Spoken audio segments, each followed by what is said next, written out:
Hi, children. I am reading you another golden book tonight, and this one I'm doing for my granddaughter, Liv, because she saw a picture in our house about a story called Rumpelstiltskin. And so I told her I would read it to her on YouTube tonight. So here we go, Liv. Rumpelstiltskin.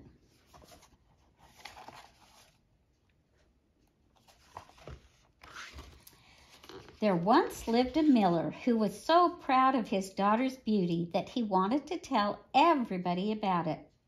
One day the miller saw the king and his men hunting in the forest. Now the king was young and handsome, and the miller told him about his beautiful daughter. "Sire," he said, bowing low, "I have a daughter.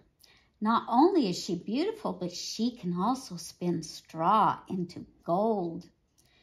"Bring her to me at once," said the king, for though he was a king, he was not very rich, and he needed gold. The king was delighted when he saw that the miller's daughter was indeed very beautiful. But he remembered what the miller had said, and he wanted her to spin a room full of into gold.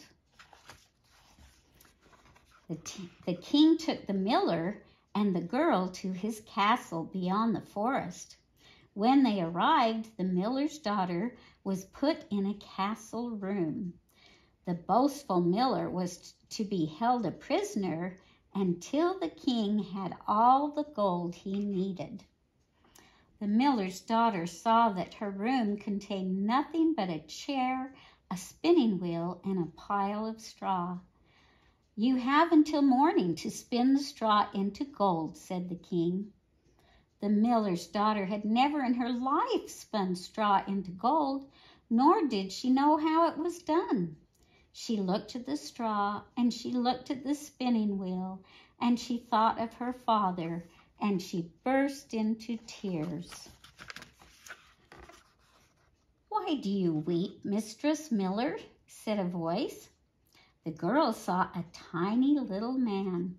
Ugly he was, but with a twinkle in his eye, and the girl told him of her plight. Said the little man. "Spin straw into gold. What will you give me if I do it for you?" "My necklace," said the girl at once. It was the most precious thing she owned.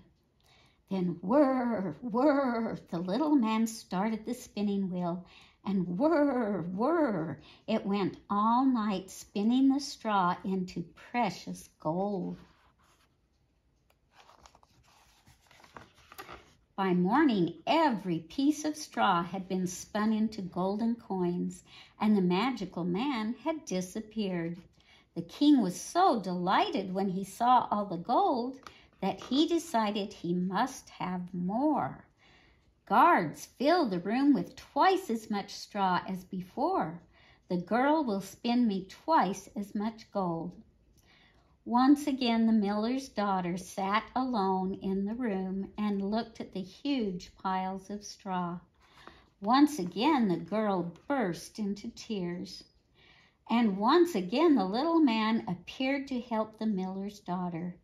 She gave him her ring, and whir, whir, he spun the straw into precious gold.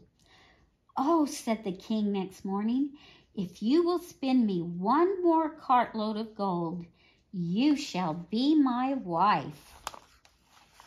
Now the girl was very pleased that the king wanted to marry her, but how could she pay the little man this time? "I have nothing left to give," she wailed when the little man appeared.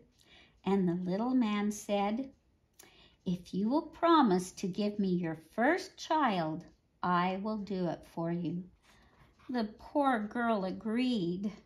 And whir, whir, the little man started the spinning wheel. And whir, whir, it went all night spinning the straw into gold.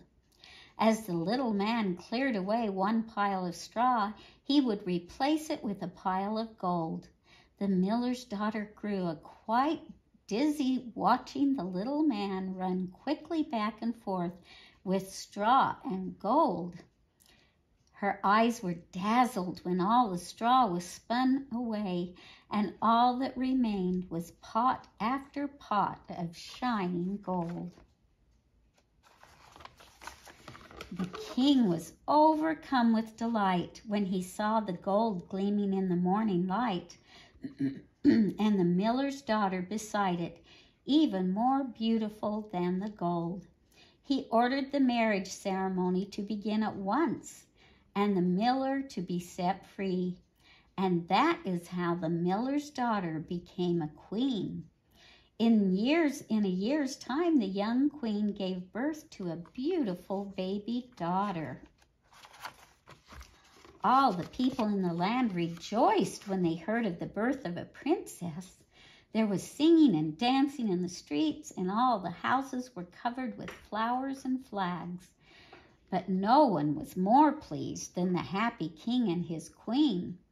One day, as the queen sat holding her baby, she heard a chuckle behind her. She turned and saw the same little man who had helped her spin the straw into gold. "I have come for your baby," he said. "You promised that you would give her to me." Oh, how the queen wept and pleaded with the little man. She offered him money and costly jewels and a splendid position at the court. But he shook his head. "No, a baby is far more precious than any of these things," he said. "But I will give you one more chance. Tell me, within 3 days, what my name is. If you can guess right, you shall keep the baby and never see me again."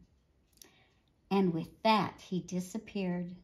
The next day he was back again, and the queen said all the names she could think of, but the little man just shook his head and went away chuckling. The next day the queen sent messengers to the village to find the names of all the people there. She said them to the little man when he came, but the little man just shook his head and went away chuckling. On the 3rd day, one of the messengers came to the queen and said, "I came to a high mountain, and at the end of the forest, I saw a little house.